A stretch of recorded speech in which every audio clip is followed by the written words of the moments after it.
Bonjour, je me présente, Mathieu Boisvert, je suis professeur au département de sciences des religions de l'UQAM. Je suis également le directeur du CIRIAS, le Centre d'études et de recherche sur l'Inde, l'Asie du Sud et sa diaspora, qui est également logé à l'UQAM. On m'a demandé de préparer une petite capsule aujourd'hui sur les bienfaits de la méditation bouddhiste, mais avant tout, j'aimerais ça présenter de façon très sommaire. On y reviendra plus en détail dans la deuxième capsule, mais de façon très sommaire, ce qu'est la méditation bouddhiste, tout au moins telle qu'elle est adaptée ici en Occident. Alors celle-ci peut être caractérisée par deux activités bien particulières qui sont menées de façon parallèle. La première, c'est une attention, d'être attentif au moment présent. Alors c'est d'entraîner l'esprit à être dans le moment présent, d'une part. D'autre part, cette attention sur le moment présent doit être également accompagnée d'une vision particulière, c'est-à-dire d'un certain détachement, c'est une observation jusqu'à un certain point qui crée une distance. On veut observer en fait un processus. Je dirais jusqu'à un certain point qu'il y a un parallèle qui peut être fait ici entre le processus de méditation et la démarche anthropologique. Un anthropologue, une anthropologue par exemple, qui se rend dans un autre pays et qui observe une culture, l'anthropologue ici va regarder, va tenter de comprendre la dynamique qui est présente sans altérer les données de base. Alors la méditation, c'est un peu ce genre d'auto-ethnologie, d'auto-anthropologie, si on peut dire, que l'on fait sur soi-même. Alors on regarde, on observe le processus de perception qui prend place à chaque instant, qui détermine également la façon dont on interagit avec le monde, et de par cette observation, on arrive à comprendre comment, justement, quelles sont les bases de cette interaction, quels sont les conditionnements qui font en sorte qu'on interprète le monde d'une façon ou d'une autre façon. D'accord ? Alors, quels sont les bienfaits de la méditation bouddhiste? Quant à la pratique elle-même, on y reviendra dans l'autre capsule, comme je disais tout à l'heure. Si on demande ceci à un bouddhiste, né dans un pays bouddhiste, sa réponse va être unilatérale. Les bienfaits, c'est l'atteinte du nirvana. Okay. Bon, mais pour nous, ici, on est dans un tout autre contexte, d'une part, et d'autre part, on ne partage pas nécessairement l'univers de sens bouddhiste, l'ensemble des croyances bouddhistes, et cette notion de nirvana elle-même repose sur, en tout cas, tout au moins dans ma perspective, repose sur un univers de croyances qui n'est pas le nôtre. Okay. Alors, tout ça ici, ce serait un bénéfice de la méditation, de la pratique, si une personne se situe à l'intérieur de ce système de croyances. Mais pour nous qui n'y sommes pas plutôt, quels pourraient être les bénéfices de la méditation bouddhique? Alors, premièrement, ce que je dirais, c'est quelque chose d'extrêmement concret, très pragmatique. C'est-à-dire que la méditation bouddhiste, ou la méditation, toute forme de méditation, toute forme de pratique, se doit d'être pratiquée parce que c'est un entraînement de façon régulière, de façon quotidienne. Là, on ne parle pas de 4 ou 5 heures par jour de pratique qui est recommandée, là, loin de là. Nous ne sommes pas des moniales, des moines. Alors, il faut adapter ceci à notre contexte quotidien. C'est peut-être un 5, un 10, un 15 minutes le matin, un 5, un 10, le 15 minutes le soir. Mais l'objectif, c'est vraiment d'avoir une continuité dans la pratique. Alors, quand on regarde ceci, on s'aperçoit que la simple pratique méditative fait en sorte que l'individu, inévitablement, qui s'engage dans une telle pratique pour une période d'1 an, par exemple, va développer un genre d'organisation, va devoir se discipliner, intégrer cette structure-là, aussi minimale soit-elle, à l'intérieur de sa vie. De réserver un 5 minutes le soir, un 5 minutes le matin, ça prend une discipline, ça prend une détermination, ça prend un engagement. Okay? Alors ça a également un impact sur la routine, sur la vie d'un individu. Et ici, je ne peux pas m'empêcher de faire un parallèle avec l'un des pères du désert à l'intérieur de la tradition chrétienne, qui a participé à la fondation du monachisme et plus particulièrement de la communauté monastique en tant que telle, parce qu'au préalable, les moines chrétiens étaient plus des anachorètes, des individus qui vivaient seuls, en ermite. Alors, Saint Pacôme a institué vraiment cette vie communautaire, cénobitique, à l'intérieur de la tradition chrétienne. Mais sa formation d'origine à Pacôme était militaire. Il était général à l'intérieur de l'armée romaine. Okay? Et toute cette formation militaire, cette discipline militaire a vraiment influencé la création de cette règle monastique qui aurait été rédigée par Pacôme. Okay?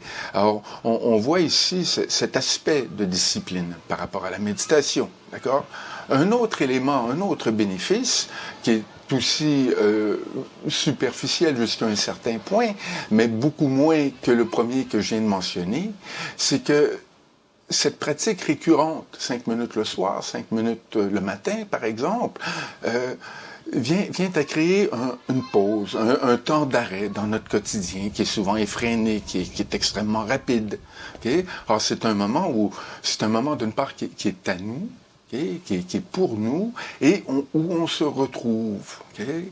Et ça c'est très bénéfique, j'ai l'impression, parce que avant d'entamer la journée, après celle-ci, ça permet de faire le point. Okay? Pas nécessairement consciemment, d'accord, parce qu'il y a une pratique d'attention, il y a une pratique également pour développer cet état d'esprit, l'équanimité, on va y revenir dans la prochaine capsule.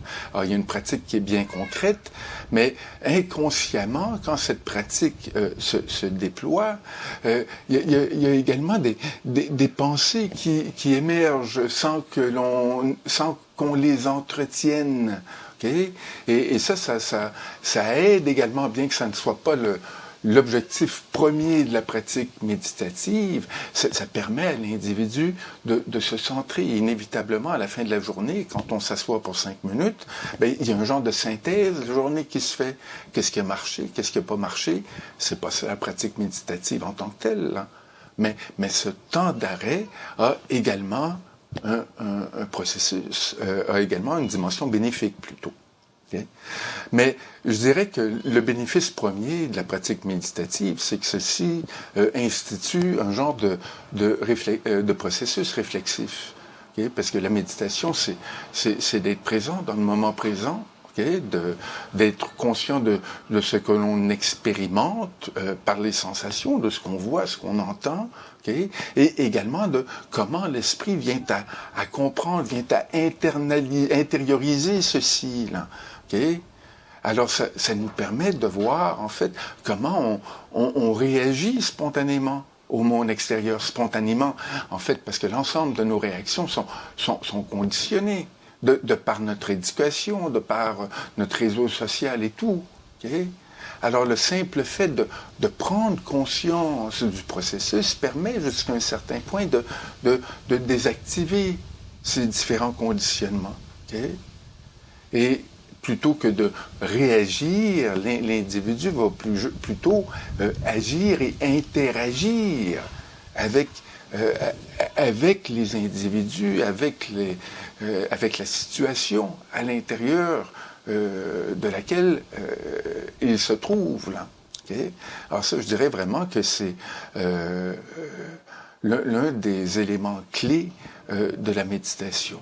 la méditation bouddhiste qui repose, comme on va le voir plus en détail, d'une part sur l'observation de la respiration, okay, et l'observation des sensations, les sensations dans leur sens large. Alors oui, les sensations tactiles, mais également les sensations visuelles, auditives, olfactives, gustatives.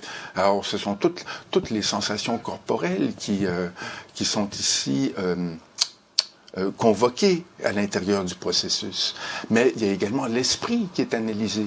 C'est-à-dire comment on vient à interagir avec ces sensations-là. Okay? Comment l'esprit vient à réagir à celles-ci, à répondre à celles-ci.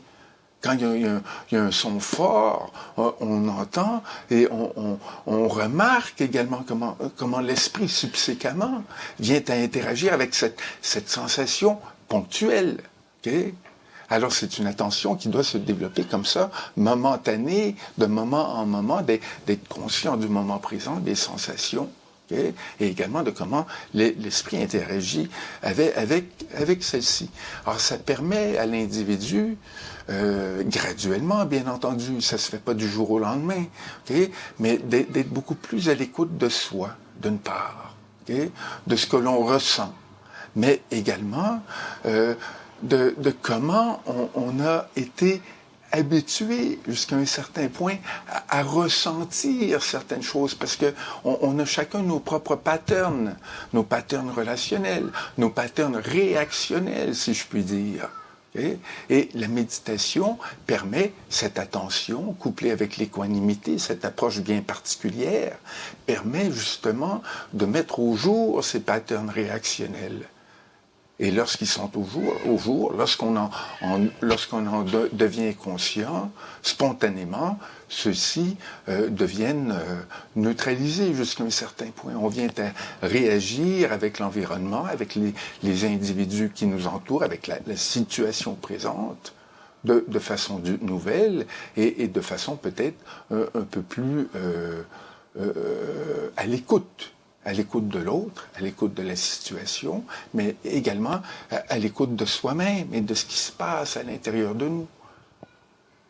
Alors, si vous me permettez, je vais conclure sur ceci. D'accord?